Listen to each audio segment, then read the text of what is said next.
Olá, meu nome é Laio, sou membro da Liga de Medicina Clínica da UFC e eu vou falar um pouco sobre anemias, principalmente no contexto da atenção primária à saúde. Os conteúdos dessa aula. Primeiro eu vou começar falando da definição de anemia, depois falar brevemente sobre a abordagem das anemias, como que a gente faz o raciocínio diagnóstico, depois o diagnóstico das principais anemias na atenção primária, para saber quando encaminhar e como encaminhar esses pacientes. Começando, por que é importante a gente estudar anemia? Primeiro de tudo, porque é uma condição muito prevalente. 1/4 da população mundial tem anemia. Segundo, porque é uma condição que não é um diagnóstico final. Sempre que um paciente tiver anemia, a primeira pergunta que você deve fazer é por que ele tem anemia, porque tem diversas etiologias que podem estar causando isso. Terceiro, é uma importante causa de mortalidade para esses pacientes. E o que é anemia? De acordo com a OMS, a anemia é uma redução dos níveis de hemoglobina, menor que 13 para homens, menor que 12 para mulheres e menor que 11 para gestantes. E quando é que eu vou suspeitar que o paciente tem anemia? Qual é a clínica? Todas as anemias têm uma clínica geral causada pela queda da hemoglobina. Na anamnese, nós podemos ver uma diminuição da tolerância aos esforços, uma dispneia, muitas vezes, aos esforços, palpitações, adinamia, sintomas neurológicos como zumbidos, vertigens, lipotímia, síncope, confusão mental e até angina e infarto agudo do miocárdio nos casos mais graves. Quanto ao exame físico, o principal achado é a palidez cutânea mucosa, que pode ser vista na mucosa palpebral, na mucosa da boca e nas palmas das mãos. Além disso, pode haver uma taquicardia reflexa e um sopro sistólico ejetivo, como uma tentativa do coração compensar a queda na hemoglobina. Além desses sintomas gerais, existem alguns sinais e sintomas específicos que puxam para algumas etiologias específicas de anemia. Um paciente com queda de cabelo, com coiloníquia, que é a unha em colher, e com perversão do apetite, que também é chamado de pica, e é ele comendo coisas sem um valor nutricional, como gelo, barro, terra, puxa muito o diagnóstico para uma causa de anemia ferropriva. Já se o paciente tem anemia e sintomas neurológicos, nós temos que pensar mais na deficiência de vitamina B12. Se o paciente, além da anemia, tem icterícia e esplenomegalia, ele pode estar sofrendo um quadro de anemia hemolítica, que tem diversas outras causas. Um paciente com pancitopenia pode ser tanto porque a medula não está conseguindo produzir nada, nenhuma das linhagens sanguíneas, ou seja, ela tem uma suficiência medular, ou um paciente com anemia megaloblástica, por deficiência de vitamina B12 ou de ácido fólico, que pode cursar com pancitopenia. Se o paciente tem uma história de doenças autoimunes, ele pode apresentar nesse momento outra doença autoimune, que é a anemia perniciosa, ou apresentar uma anemia da doença crônica, por causa das doenças autoimunes que ele tem. Inclusive, um paciente com doença autoimune ou com outras doenças, como infecções crônicas ou neoplasias, pode apresentar uma anemia da doença crônica. E como é que funciona a abordagem da anemia? Vou falar brevemente. Tem dois tipos principais, a fisiopatológica e a morfológica. Falando brevemente sobre a abordagem fisiopatológica, ela divide as anemias em dois grupos, as anemias hipoproliferativas, em que os reticulócitos estão menores que 75.000, e as anemias hiperproliferativas, em que os reticulócitos estão aumentados acima de 75.000 em valor absoluto. O que é que os reticulócitos significam? Eles são hemácias jovens, ou seja, eles são lançados quando a medula está desesperada tentando produzir hemácia, já que tu está com anemia. Ou seja, se o reticulócito está alto, a medula está funcionando bem. Se ele não está alto, é porque a medula não está conseguindo produzir como deveria. E quais são essas causas da hipoproliferação? Primeiro é quando está faltando nutriente, no caso da anemia ferropriva e megaloblástica. Segundo, a medula óssea está com problema, como é o caso da anemia plásica, por exemplo. Terceiro, a medula está bem, mas ela está suprimida por um medicamento, por uma química, por alguma coisa. Quarto, a medula está funcionando bem, mas ela não está sendo estimulada, como é o caso da doença renal crônica, em que tem uma deficiência de eritropoetina. E quinto e último é na anemia da doença crônica, por exemplo. Nas hiperproliferativas, a medula está produzindo bem. E quais são as causas? Pode ser uma anemia hemolítica, pode ser um sangramento agudo. O sangramento tem que ser agudo, porque é um sangramento crônico e gerar uma anemia ferropriva, por depressão das reservas. E uma anemia carencial que esteja em tratamento, ou seja, a medula já está conseguindo fazer sua função. Saindo da abordagem fisiopatológica, nós vamos para a morfológica agora, que divide a anemia em anemias microcíticas, em que o VCM é menor que 80, anemias normocíticas, em que o VCM está entre 80 e 100, que é o normal, e as anemias macrocíticas, em que o VCM está maior que 100. Nas microcíticas, a principal causa é a anemia ferropriva, mas tem outras duas que são muito importantes, que é a anemia da doença crônica e as talassemias. O principal exame que você vai pedir aqui é a cinética do ferro, que é para ver se é uma anemia ferropriva ou não. Depois você vai pensar nas outras duas. Nas anemias normocíticas tem diversas etiologias, mas dá para dividir elas bem de acordo com os reticulócitos. As hipoproliferativas são as causas da medula, as leucemias, a anemia aplásica, a aplasia pura de série vermelha. Já as hiperproliferativas são as hemorragias e as anemias hemolíticas. Nas macrocíticas, a causa mais importante para essa aula são as anemias megaloblásticas, que é por deficiência de vitamina B12 ou deficiência de ácido fólico. Caso não seja essa, as outras causas são abuso de álcool, síndrome mielodisplásica, doença hepática, causas medulares também e hipotireoidismo. Aqui diz só as principais, não diz todas, tem muitas outras. Mas uma observação muito importante é que toda anemia carencial inicia com normocitose. Então, se um paciente tem anemia normocítica, ele pode ter sim uma anemia carencial. Que anemias que devem ser conduzidas no posto de saúde? São duas principais, a anemia ferropriva e a anemia megaloblástica. Começando com a anemia ferropriva. Toda vez que um paciente tiver anemia, a primeira pergunta que o médico deve fazer é por que ele está com anemia. No caso da anemia ferropriva, o que é que está fazendo o ferro dele estar baixo?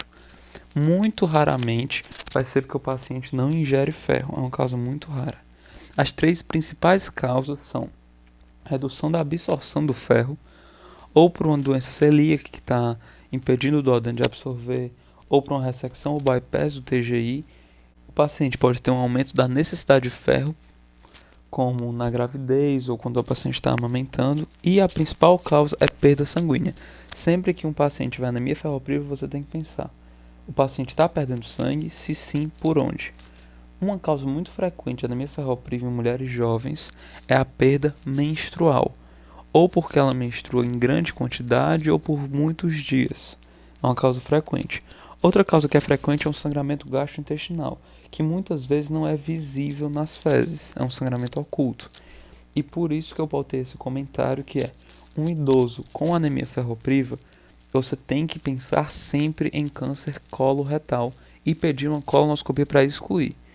Mesmo que tenha outra causa possível, sempre pensar em câncer coloretal, porque você pode salvar a vida desse paciente. Qual é a clínica? Primeiro tem uma clínica geral de anemia, como eu já falei anteriormente. Tem alterações cutâneo-mucosas, como eu já falei anteriormente também. No caso da anemia, são alterações mais pronunciadas, como queda de cabelo, colonica, quelite angular e a palidez. Pode ter a perversão do apetite. E a informação nova aqui é a síndrome de Plummer-Vinson, que é a tríade de anemia ferropriva com disfagia alta. O paciente vai ter regurgitação, tosse e a teia esofágica na endoscopia. Como é um laboratório que é tão importante quanto a clínica, no caso da anemia ferropriva? Primeiro de tudo, você tem que pensar na anemia ferropriva como uma sequência de estágios. Primeiro você tem uma depleção nas reservas de ferro, você tem uma ferropenia, cai a sua ferritina somente. Depois você desenvolve uma anemia, mas é uma anemia normocítica e normocrômica. E por último você desenvolve a tão famosa anemia hipocrômica e microcítica. Além disso, é fundamental você solicitar a cinética do ferro, que são 3 exames: ferro sérico, ferritina e saturação de transferrina. Os 3 vão estar diminuídos na anemia ferropriva. Além disso, caso peça a contagem de reticulócitos, eles vão estar normais ou baixos, ou seja, menor que 75.000. Como é que eu trato? O mais importante é saber que você tem que procurar a causa e tratar a causa da anemia ferropriva. Se for um sangramento, tratar o sangramento. Lembrar de no idoso sempre pedir uma colonoscopia. Dieta é importante, mas o mais importante é a suplementação de ferro oral, que é feito com sulfato ferroso 300 mg 3 vezes ao dia. Idealmente ele deve ser feito em jejum ou acompanhado de uma fruta ou um suco cítrico. Porém, quando o paciente ingere em jejum um comprimido, muitas vezes ele tem intolerância gastrointestinal. Então, nesses casos, você pode botar ele junto com a alimentação. Caso o paciente não possa usar o ferro oral ou esteja usando e não tenha funcionado, ou faça hemodiálise, você pode partir para o tratamento parenteral, mas isso é uma competência do hematologista, esse paciente vai ser encaminhado. E como é a evolução? Como é que você está funcionando ou não? No 10º dia, tu tem um pico reticulocitário, os reticulócitos vão às alturas, porque a medula recebeu esse ferro. A hemoglobina só melhora em 2 a 3 semanas, e vai melhorando aos poucos, mas é para melhorar 2 gramas em 2 a 3 semanas e normalizar com 2 meses de tratamento. O VCM normaliza um pouco depois, e você só pode parar de tratar esse paciente 4 a 6 meses depois de corrigir a anemia, porque você tem que restabelecer os estoques de ferro que ele perdeu. Então não basta tratar só a anemia. Saindo da anemia ferropriva e entrando na megaloblástica, que é a outra mais importante, nós temos duas causas principais, que é a deficiência de vitamina B12 e a deficiência de ácido fólico. Na deficiência de vitamina B12, a principal causa é a má absorção, que tem diversas outras causas. Ele pode ter uma gastrite atrófica, ele pode ter feito uma gastrectomia ou ter uma anemia perniciosa, que vai diminuir o fator intrínseco, que é necessário para absorver a vitamina. Ele pode ter uma ressecção intestinal ou uma ileopatia, como doença de Crohn, que vai atrapalhar a absorção. Pode usar alguma droga. E uma deficiência nutricional de vitamina B12 é uma coisa mais incomum, porque a vitamina B12 tem estoques muito grandes, então ela demora muito tempo para acabar. No caso, a vitamina B12 está presente em carnes, ovos, laticínios, mas é uma causa mais rara. Na deficiência de ácido fólico, a deficiência nutricional já assume um componente mais importante. O ácido fólico está nos vegetais verdes, frutas e na aveia, e os estoques de ácido fólico no organismo são pequenos. Então, alguns meses de você não consumir esses alimentos já pode ser suficiente para causar a deficiência. Má absorção também pode contribuir, como no caso do espro tropical, da doença celíaca e do uso de drogas. O aumento das necessidades também é uma causa importante de deficiência de ácido fólico, porque qualquer condição que promova uma multiplicação celular vai depletar os estoques de ácido fólico, como no caso da gravidez, da hemólise, da malignidade, da hemodiálise e de doenças crônicas da pele. Isso do aumento da necessidade gerar uma deficiência de ácido fólico é tão evidente que alguns hematologistas recomendam que em outras anemias carenciais você também reponha ácido fólico, no pensamento de que quando começar o tratamento haverá uma proliferação de hemácias e uma depleção secundária de ácido fólico. Outra condição são distúrbios no metabolismo do ácido fólico, como é o caso de algumas drogas, como methotrexato e trimethoprim, e o uso de álcool. Qual é a clínica da anemia megaloblástica? Tem a clínica geral de anemia, tem alterações de mucosa, como glossite, diarreia, a palidez, como todas as anemias, e pode ter pancitopenia e icterícia. A icterícia porque é uma hemólise intramedular dessas células. Sintomas neurológicos só ocorrem na deficiência de B12 e são diversos sintomas, desde o SNC até o sistema nervoso periférico. O paciente pode ter parestesia, perda da sensibilidade vibratória e proprioceptiva, anormalidades neuropsiquiátricas, diversos sintomas. Qual é o laboratório? Primeiro, você vai ter uma anemia macrocítica. Lembrar que antes ela é normocítica, depois fica macro. Você pode ter uma pancitopenia, você pode ter um aumento do LDH e da bilirrubina indireta por causa da hemólise intramedular. Você pode ter alterações no esfregaço de sangue periférico também, como o achado de macrovalócitos e de neutrófilos hipersegmentados, que são neutrófilos com 6 ou mais lobos. Além disso, você vai ter a deficiência das vitaminas, no caso do ácido fólico menor que 150 e da vitamina B12 menor que 210. Na vitamina B12 é importante falar que tem um exame mais sensível, que é a dosagem do ácido metilmalônico, que vai estar elevado na doença. Além disso, as duas deficiências podem coexistir, tanto a de ácido fólico quanto a de vitamina B12. E como é o tratamento? Nos dois, você vai melhorar a dieta do paciente, porque pode ajudar, e vai repor o ácido fólico e a vitamina B12. No caso da vitamina B12, a reposição é classicamente intramuscular, porque a deficiência é causada por uma má absorção.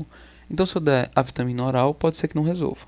Porém, tem estudos recentes que mostram que a reposição oral dá bons resultados sim. Mas classicamente é intramuscular. E aí estão as dosagens que eu não vou entrar muito a fundo, só para ilustrar. Na deficiência de ácido fólico, a reposição pode ser feita VO por 4 a 5 meses, de uma forma bem eficaz. Um aspecto muito importante é que, se houver deficiência das duas vitaminas, você deve repor as duas juntas. Se repor somente o ácido fólico, pode piorar os sintomas neurológicos da deficiência de vitamina B12.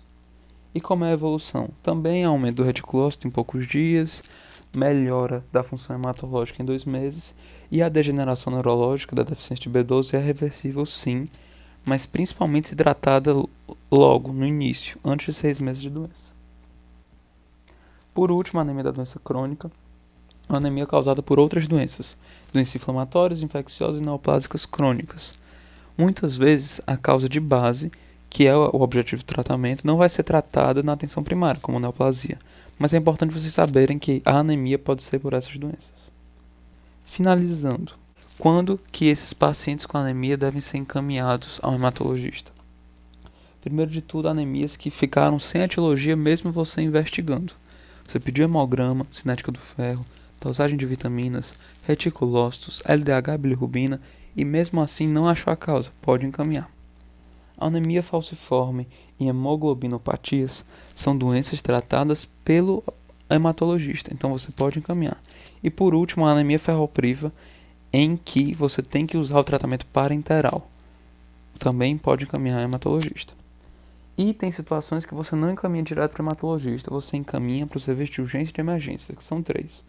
Uma anemia com repercussão hemodinâmica, ou seja, o paciente está taquárdico, dispneico, hipotenso, grave, você encaminha para o serviço de urgência. Um paciente que necessita de transfusão agora e um paciente com sangramento ativo também são indicações para você encaminhar para um serviço de urgência e de emergência. E como que deve ser encaminhado? Não basta você encaminhar o paciente dizendo que ele tem anemia. Encaminhe com todas as informações que podem ajudar o colega que vai receber.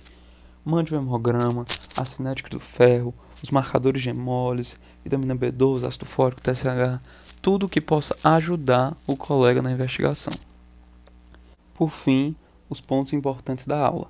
Primeiro deles, a anemia não é um diagnóstico final. Sempre que o paciente vier com anemia, a primeira pergunta que você tem que fazer é por que ele tem anemia. Segundo, um idoso que começou a anemia ferropriva, pensar em câncer coloretal, sempre pedir a colonoscopia. Terceiro, caso haja deficiência tanto de vitamina B12 quanto de ácido fólico, sempre repor os dois juntos.